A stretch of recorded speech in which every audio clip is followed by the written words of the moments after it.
Ang kamatayan ni Kristo sa krus. Mga kapatid, nang pumunta ako riyan upang ipahayag ang lihim na plano ng Diyos, hindi ako gumamit ng malalalim na pananalita o karunungan, sapagkat ipinasya ko na wala akong ipangangaral sa inyo, kundi si Hesukristo lang, at ang kanyang pagkapako sa krus. Pumunta ako riyan na may kahinaan at nanginginig pa sa takot. At nang mangaral ako sa inyo, hindi ako gumamit ng matatamis na pananalita batay sa karunungan ng tao upang kumbinsihin kayo. Sa halip, pinatunayan ng banal na Espiritu ang aking pangangaral sa pamamagitan ng kanyang kapangyarihan. Nang sa ganoon, hindi nakasalalay sa karunungan ng tao ang inyong pananampalataya, kundi sa kapangyarihan ng Diyos. Kung sa bagay, nagtuturo rin kami ng mga malalalim na karunungan sa mga matatag na sa pananampalataya. Ngunit ang karunungang ito ay hindi mula sa karunungan ng mundong ito o sa mga namumuno sa mundong ito na nakatakda ng malipol. Ang karunungang sinasabi ko ay ang karunungan ng Diyos na kanyang inilihim noon.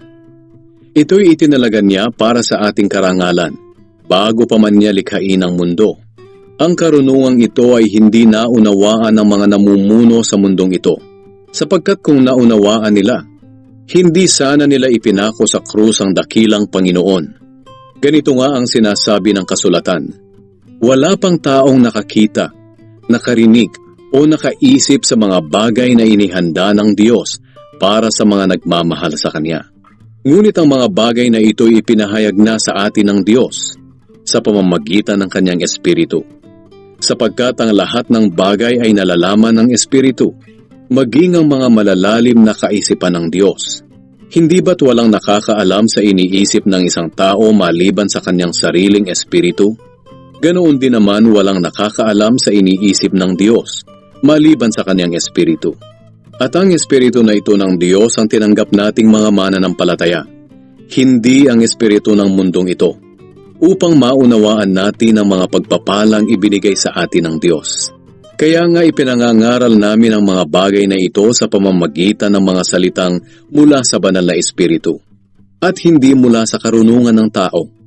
Ipinangangaral namin ang espiritual na mga bagay sa mga taong pinananahanan ng Espiritu.